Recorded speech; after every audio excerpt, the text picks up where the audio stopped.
তুই এবার কি করবি জানিস তো, তুই এখন তুই নিয়ে চলে যাবি।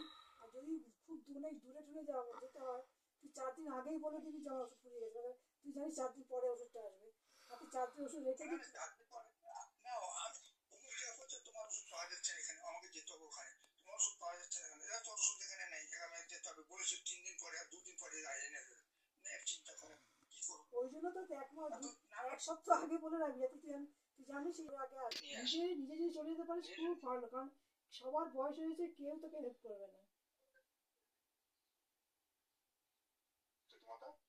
এখন তো এখন তো কোনো আগে যখন হেঁটে যেত হতো, এখন তো আর হাঁটার প্রশ্ন নেই, অটো ধরে চলে গেল, সবার একটা চিন্তা করবি, তুই চিন্তা করবি সবার বয়স হয়েছে, তোর থেকে এমন কিছু কম বয়স তো কেউ নয়, সুতরাং তো সবারই একটু বয়স হয়েছে।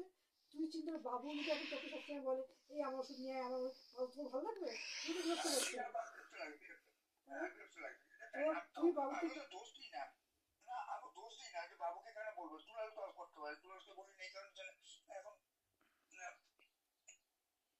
তুই যদি কখনো ইয়ে নি পয়সা করে নি, আজকে বললাম যে এখন আমার 1,000 টাকা দিতে, একটু পরে আমি ট্রান্সফার করে দিচ্ছি, মানে এখন ক্যাশটা দিয়ে নিলাম, আর আগে ট্রান্সফার করে দিই, পরে ক্যাশটা নিয়ে নিই, আর বলে তোকে 1,000 টাকা দিচ্ছি, আমি ট্রান্সফার করে দিচ্ছি, আগে ট্রান্সফার করে কেন আমি রাখছি না, ছুটি বলবে আমি আমার মানে আমার তো একাই একজনই কামায়, দরকার নেই, নতুন কামাই খামাই তোর কাছে থাক, দরকার নেই, আমি যেটুকু পারবো সেটুকু করবো, না পারলে করবো